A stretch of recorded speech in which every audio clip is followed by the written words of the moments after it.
మహాభారతాన్ని రాసింది ఎవరు? రామాయణం రాసింది వాల్మీకి మహర్షి. మహాభారతాన్ని రాసింది ఎవరు? వేదవ్యాసుడు. చెప్పిండు, రాసింది మాత్రం గణేశుడు. ఎవరు రాసిరు? చాలా మందికి తెలియదు. మేబీ ఏంటంటే మన వాళ్ళు చెప్పలేరు కాబట్టి మనకు తెలియదు. నాకు కూడా రీసెంట్ గా తెలుసు. అయితే మొత్తం రాసేసిండు. ఎవరు రాసిరు? గణపతి రాసేసిండు. కొన్ని చాలా పర్వాలు ఉంటాయి అందులో, ఇలా 100 పర్వాలు, చాలా పెద్దగా ఉంటది ఉగాది. సో మొత్తం రాసిన తర్వాత గణేశుడు ఒక క్వశ్చన్ అడుగుతాడు. ఎవరిని? వేదవ్యాసుని. ఏమడుగుతాడు అని అంటే, సరే ఇంత దానం రాపిస్తున్నావుగా నాతోటి నువ్వు, అసలు దీన్ని ఒక 2 ముక్కలలో చెప్పును అని అంటాడు. ఎన్ని ముక్కలలో? 2 ముక్కలలో చెప్పు అంటాడు. ఏం చెప్తాడు అప్పుడు వేదవ్యాసుడు? మహాభారత సారాన్ని 2 ముక్కలలో చెప్పు అని అంటాడు. అప్పుడు ఆయన ఏం చెప్తాడంటే, వ్యాసుడు చెప్తాడు, ఆయన పరోపకారం మహాపుణ్యం, పరపీడనం మహాపాపం అని చెప్తాడు.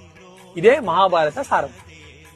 దీని మీనింగ్ ఏంటంటే, ఫస్ట్ అయింది పరోపకారం అంటే వేరే వాళ్ళకి మనం ఏమైనా హెల్ప్ చేయడము,